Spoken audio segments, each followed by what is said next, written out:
नमस्कार, आप देख रहे हैं IBC 24। मैं हूं आप सभी के साथ रचना नितेश और मध्य प्रदेश की खबरों के इस बुलेटिन मेरा मध्य प्रदेश में आप सभी का बहुत बहुत स्वागत है। रुक करेंगे खबरों का। केंद्रीय स्वास्थ्य मंत्री डॉक्टर हर्षवर्धन ने दिल्ली जाने से पहले मुख्यमंत्री शिवराज सिंह चौहान से मुलाकात की। मुख्यमंत्री शिवराज ने प्रदेश के लिए कोरोना वैक्सीन के पहले डोज की आपूर्ति चर्चा की। दरअसल प्रदेश को 81 लाख वैक्सीन की आवश्यकता है, लेकिन अभी तक सिर्फ 18,84,000 डोज ही मिले हैं, यानी सिर्फ 22% डोज की आपूर्ति केंद्र सरकार द्वारा की गई है। मुख्यमंत्री ने बताया कि अगले सप्ताह प्रतिदिन 8 से 10 लाख डोज की जरूरत पड़ेगी, जिस पर केंद्रीय स्वास्थ्य मंत्री ने सीएम को वैक्सीन उपलब्ध कराने की आश्वासन दिया है। इस दौरान सीएम शिवराज ने जबलपुर कैंसर इंस्टीट्यूट के लिए केंद्रीय अनुदान बढ़ाने पर चर्चा भी की। सीएम ने बताया कि इस इंस्टीट्यूट के संचालन के लिए केंद्र सरकार 75% राशि देती थी और 25% राज्य सरकार वहन करती थी, लेकिन केंद्र ने अपना अंश 75 से घटाकर 60% कर दिया है। मुख्यमंत्री ने इसे बढ़ाकर फिर से 75% करने की मांग रखी है। इसके चिकित्सा संबंधी मुद्दों पर चर्चा की, बातचीत की। एम्स में कुछ नई सुविधाओं की आवश्यकता है।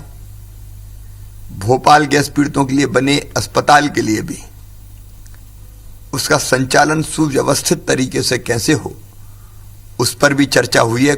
नए मेडिकल कॉलेज जो हमने खोले हैं, खोलने का फैसला किया है, सिवनी, छतरपुर और दमोह, तो मैंने आग्रह किया है कि भारत सरकार भी उनमें सहयोग करे, क्योंकि ये अभी राज्य सरकार ने अपने स्तर पर प्रारंभ किए हैं।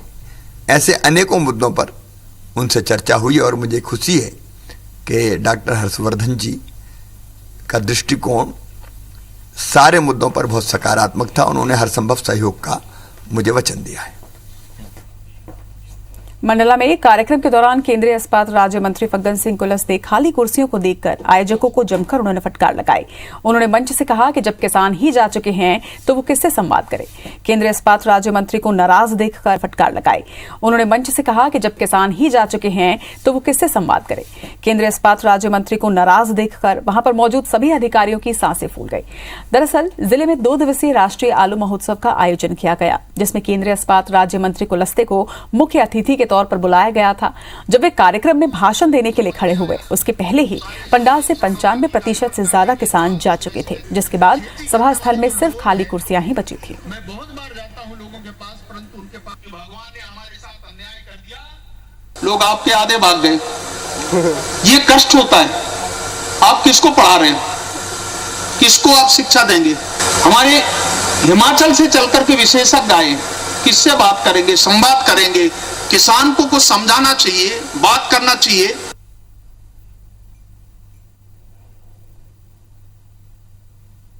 तो मंडला की ये खबर और ये तस्वीर भी आप देख रहे हैं, और खाली कुर्सियों को देखकर राज्य मंत्री फग्गन सिंह कुलस्ते ने अधिकारियों को यहां जमकर फटकार लगाई।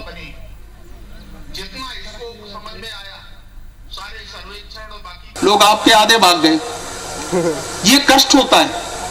आप किसको पढ़ा रहे हैं, किसको आप शिक्षा देंगे? हमारे हिमाचल से चलकर के विशेषज्ञ आए, किससे बात करेंगे, संवाद करेंगे? किसान को कुछ समझाना चाहिए, बात करना चाहिए।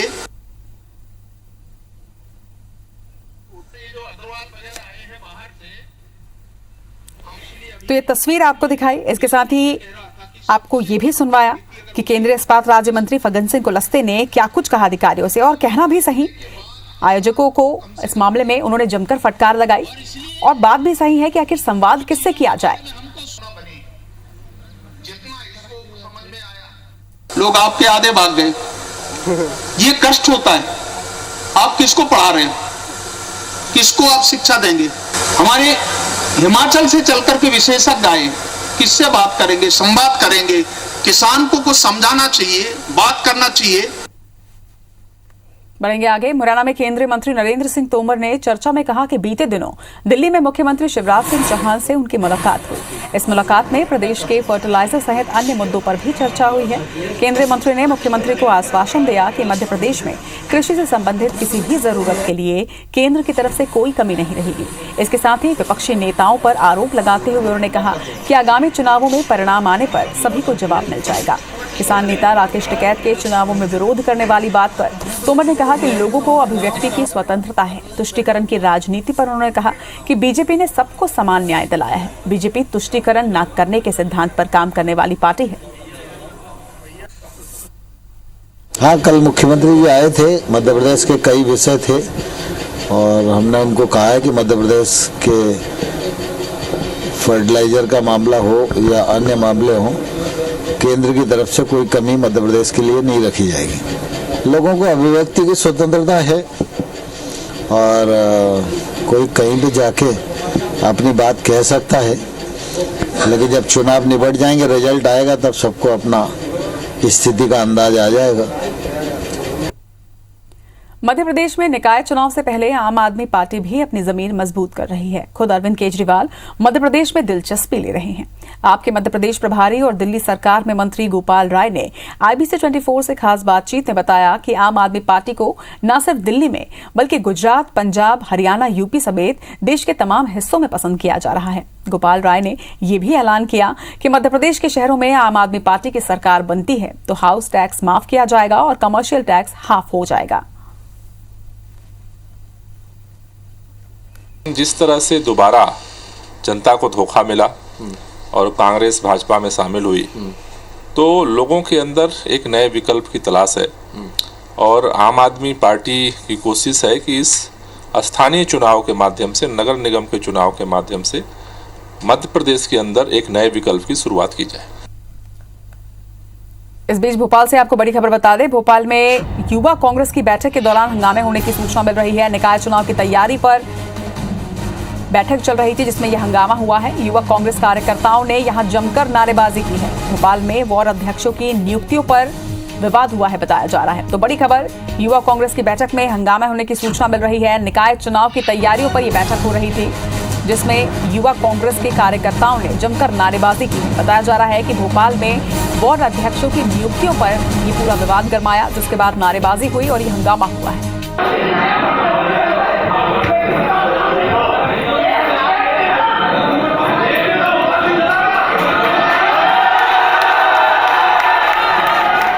जरा जानकारी के साथ हमारे सहयोगी नवीन सिंह हमारे साथ जुड़ रहे हैं। नवीन, क्या कुछ है यह पूरा मामला?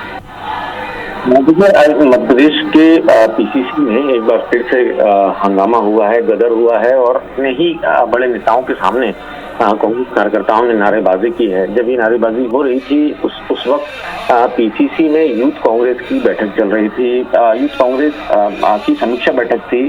प्रदेश अध्यक्ष विक्रांत भूरिया बने हैं, उसके बाद नई कार्यकारिणी गठन हुआ है, जिलाध्यक्षों के नाम का ऐलान हुआ है। उन लोगों ने कितना काम किया, उनको जो टास्क दिए गए थे उन टास्क पर वो कितना खरे उतरे, बीजेपी सरकार की खिलाफत किस तरीके से की जा रही है, इस पर समीक्षा होनी थी। लेकिन भोपाल के कुछ यूथ कांग्रेस के कार्यकर्ताओं ने हंगामा शुरू कर दिया। मंच के सामने, ठीक सामने चलती हुई बैठक में ही नारेबाजी शुरू कर दी और जब भी नारेबाजी हो रही थी उस वक्त यूथ कांग्रेस सारे फ्रंटल ऑर्गेनाइजेशन के माफ कीजिएगा, यूथ कांग्रेस के कोऑर्डिनेटर जिन्हें हाल में बनाया गया सीनियर कांग्रेस लीडर है महेंद्र सिंह चौहान, वो उस वक्त मंच पे थे। प्रदेश यूथ कांग्रेस के अध्यक्ष विक्रांत भूरिया मंच पर थे और यूथ कांग्रेस के नेशनल बॉडी के कई सारे मेंबर उस वक्त मौजूद थे। उनकी शिकायत थी नाराज कार्यकर्ताओं की कि यूथ कांग्रेस ने जो हाल में वार्ड अध्यक्षों की नियुक्तियां की हैं तो अपने तथ्यों को मौका देने का आरोप इन कार्यकर्ताओं ने लगाया है। हालांकि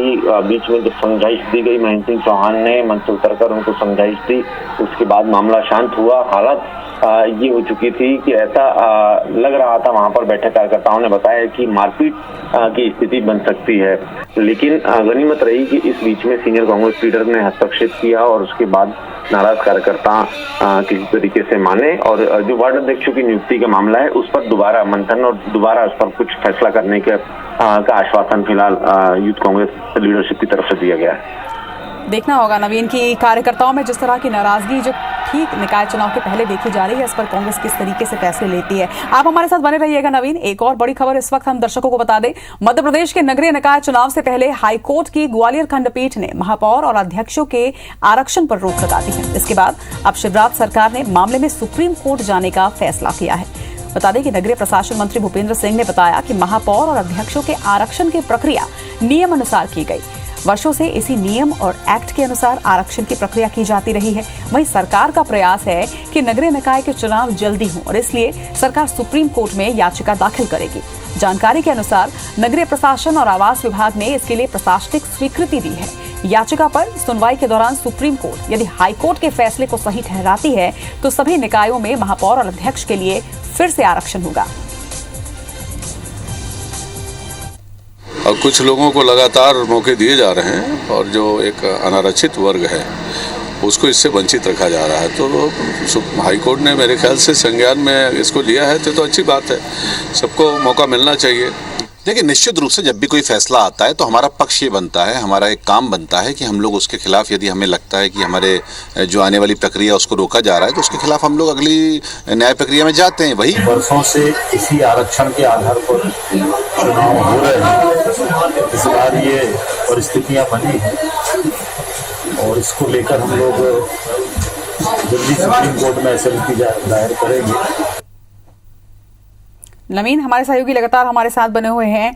नवीन, हाई कोर्ट के फैसले को अब सुप्रीम कोर्ट में सरकार चुनौती देने जा रही है, क्या अपडेट? देखिए, कल ही ग्वालियर हाई कोर्ट ने एक फैसला दिया है। नगरीय निकायों में जो आरक्षण प्रक्रिया अपनाई गई थी उस आरक्षण प्रक्रिया पर रोक लगा दी है। कल ही ग्वालियर हाई कोर्ट का फैसला आया है। उसके बाद अब मध्य प्रदेश सरकार जो है सुप्रीम कोर्ट में इस पूरे मामले को चुनौती देने जा रही है। हाई कोर्ट के फैसले के खिलाफ सुप्रीम कोर्ट में एसएलपी मध्य प्रदेश की सरकार लगाने जा रही विशेष अनुमति याचिका। इसके जरिए बीजेपी सरकार की मंशा है कि जो हाई कोर्ट ने फैसला दिया है उस फैसले को रद्द किया जाए और सुप्रीम कोर्ट, बड़ी उम्मीदें हैं बीजेपी सरकार को कि सुप्रीम कोर्ट बीजेपी सरकार के हक में ही फैसला देगी। दरअसल जो आरक्षण प्रक्रिया अपनाई गई थी उस पर हाई कोर्ट को ऐतराज था। हाई कोर्ट ने ये कहा भी था कि जो रोटेशन फॉर्मेट होता है आरक्षण प्रक्रिया में, उस रोटेशन पद्धति को मध्य प्रदेश की नगरीय प्रशासन विभाग ने नहीं अपनाया है, इसलिए ये जो आरक्षण प्रक्रिया है वो असंवैधानिक है। इसलिए इसको हाईकोर्ट ने उस पर रोक लगा दी। लेकिन बीजेपी सरकार का तर्क है, बीजेपी सरकार का मानना है कि जो आरक्षण सालों पुराने एक नियम के तहत आरक्षण प्रक्रिया अपनाई गई है और उसी के तहत आरक्षण हुआ है और किसी तरीके की गड़बड़ी उसमें नहीं हुई है।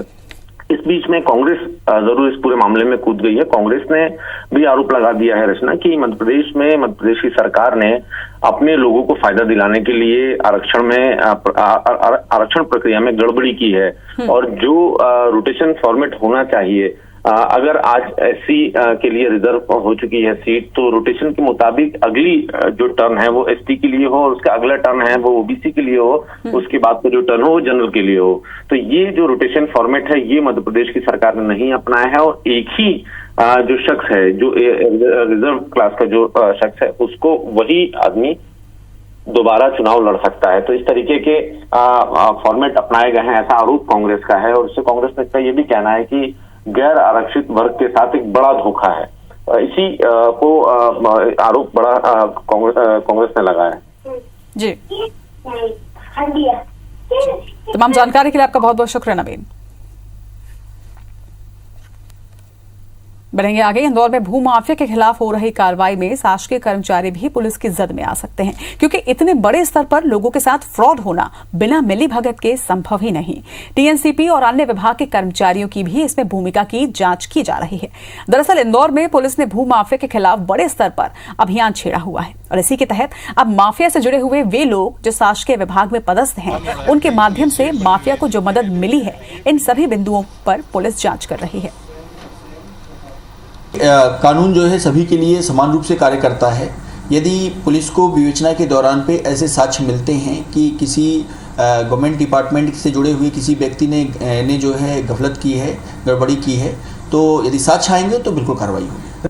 मुरैना का जहां से बड़ी खबर सामने आ रही है, जिला अस्पताल में कार्यरत फर्जी डॉक्टर गिरफ्तार किया गया है। बता दें कि जिला अस्पताल में मरीजों का इलाज कर रहा था फर्जी डॉक्टर।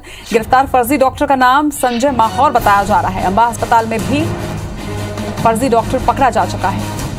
तो ये बड़ी खबर, अहम खबर आपको मुरैना से बता रहे हैं। मुरैना के जिला अस्पताल में कार्यरत फर्जी डॉक्टर की गिरफ्तारी की गई है। बताया जा रहा है कि जिला अस्पताल में फर्जी डॉक्टर इलाज भी कर रहा था मरीजों का। फर्जी डॉक्टर का नाम संजय माहौर बताया जा रहा है। अंबा अस्पताल में भी डॉक्टर फर्जी तरीके से इलाज करता हुआ पकड़ा गया है। फीमेल मेडिकल वार्ड में पहुंचा तो ये वही संजय माहौर निकले जो अम्बा में पहले से ही पुलिस के दर्ज है इनके खिलाफ, जो हॉस्पिटल में फ्रॉड आदेश के आधार पे इनने नौकरी की थी और जो अभी यहाँ राउंड लगा के दोबारा से फिर मरीज देखना इनने चालू कर दिया था। वार्ड में राउंड लेता हुआ और घूमता हुआ मिला, जिसने कुछ इंस्ट्रक्शंस दिए फीमेल नर्सेस को। शक होने पर जब पुलिस को बुलाया गया और पूछताछ की गई तो वह व्यक्ति एक प्रॉपर जो है RMP रजिस्टर्ड मेडिकल प्रैक्टिशनर या डॉक्टर ना पाया हुआ फर्जी होना प्रतीत हो रहा है। अगर ऐसा पाया जाता है कि वह फर्जी डॉक्टर है तो उस पर वैधानिक कार्रवाई की जाएगी। जरा जानकारी के साथ हमारे सहयोगी सत्येंद्र हमारे साथ इस खबर पर जुड़ रहे हैं। सत्येंद्र, ये मामला कई सवालों को जन्म देता है कि कैसे जिला अस्पताल को पता भी नहीं चला कि एक फर्जी डॉक्टर है और मरीजों की जान के साथ ये कितनी बड़ी लापरवाही। बिल्कुल, अगर स्वास्थ्य विभाग की बात की जाए तो ये कोई पहला मामला नहीं है। इससे पहले भी ये BMO अम्बा के पद पर पदस्थ रह चुका है और 9 माह पूर्व इसे फर्जी BMO के उस पर पकड़ा गया है और जहां पर उसको गिरफ्तार कर जेल भेजा गया। हालांकि उस समय भी इस तरीके से ये काफी कम से कम 5-6 महीने तक तमाम सारे में CM रिपोर्टें भी बनाई, तमाम सारे लोगों के CM भी किए गए थे। तो साफ तौर से देखा जाए तो कहीं ना कहीं स्वास्थ्य विभाग में इस तरीके से लापरवाही और उसके कागज, उसी क्रम में यह फीमेल वार्ड में डॉक्टर लगातार मरीजों को देख रहा था और नर्सों से भी चर्चा की जा रही थी और जो मरीज थे उनका पूरी तरह से चेकअप और जांच के लिए भी पर्चे लिख रहा था। और ये कोई आज नहीं है, जैसे अनुसार सा लगाया जा रहा है कि ये कई दिनों से इस अस्पताल में रहकर और लगातार मरीजों का इलाज कर रहा था। कहीं ना कहीं जिस तरीके से नर्सों ने आज इसको पकड़ा और साफ तौर से पुलिस को बुलाया और जो तमाम जो अधिकारी या डॉक्टर थे उनको सूचना दी गई, जब ये पकड़ा गया और ये पूरी कार्रवाई की गई। हालांकि पुलिस ने अभी इसे गिरफ्तार कर लिया गया है और पूरे मामले की जांच भी की जा रही है। इस तरीके से ये पहले भी डॉक्टर के तौर पर पकड़ा गया, तो कौन कौन लोग इसके साथ शामिल हो सकते हैं और कौन लोग हैं, तो ये सारे बिंदुओं पर भी जांच करने की बात पुलिस कह रही है। जी निश्चित तौर पर सत्येंद्र, एक बड़ी लापरवाही है क्योंकि किसी भी सरकारी अस्पताल में डॉक्टर की भर्ती की एक प्रक्रिया होती है, उस प्रक्रिया पर ही है सबसे बड़ा सवाल कि एक फर्जी डॉक्टर मरीजों का इलाज भी कर रहा है। नहीं, बिल्कुल साफ तौर से देखा जाए तो ये सारी चीजें निकल कर आती है कि जिस तरीके से स्वास्थ्य विभाग की पूरी तरह से परीक्षाएं होती है, सारी वो रहती है। उसके बाद भी अगर देखा जाए तो ये इससे पूर्व भी अम्बा जो अस्पताल है उसमें BMO के पद पर भी रह चुका है और विधिवत जॉइन लेटर और सारे कागज और विधिवत अस्पताल से सैलरी भी निकलती जा रही थी। तो कहीं ना कई बड़े सवाल खड़े करते हैं कि या तो इसमें बड़े अधिकारी लिप्त है या इसके साथ एक बड़ा रैकेट है। जिस तरीके से ये पूरा रैकेट एक काम कर रहा है, कौन लोग शामिल है, अगर पुलिस पहले भी बारीकी से जांच कर लेती या स्वास्थ्य विभाग इस जो लेटर जारी हुए थे उन पर जांच कर लेता तो कहीं ना कहीं और भी लोग पकड़े जाते और इस तरीके की घटना सामने नहीं आती। लेकिन साफ तौर से देखा जाए तो ये एक बड़ी लापरवाही है। स्वास्थ्य विभाग के जो CMO है, सिविल सर्जन है और तमाम सारे जो अधिकारी रहते हैं वो भी इसमें क्या पता है लिप्त हो सकती है कहीं ना कहीं पूरे मामले में। जी चलिए, खबर पर नजर बनाकर रखिएगा सत्येंद्र। तमाम जानकारी के लिए आपका बहुत बहुत शुक्रिया।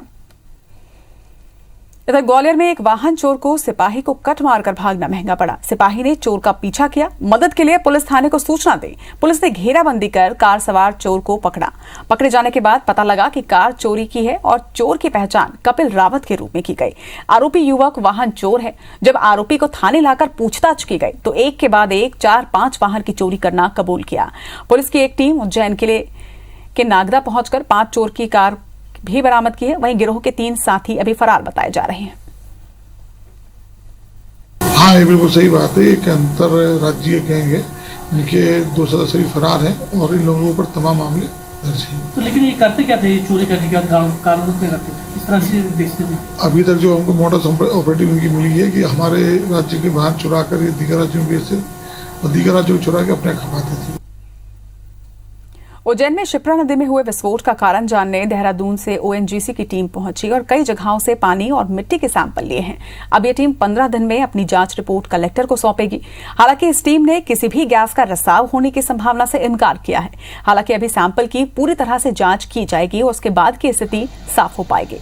कुछ दिन पहले भोपाल की GSI टीम भी इस घटना की जांच कर चुकी है। उन्होंने भी सैंपल लिए थे। हालांकि उनकी जांच रिपोर्ट अभी सामने नहीं आई है। आपको बता दें कि फरवरी के आखिरी और मार्च के पहले हफ्ते में शिप्रा नदी के त्रिवेणी घाट पर बने चेक डैम के आसपास विस्फोट और धुएं की तस्वीरें वायरल हुई थीं।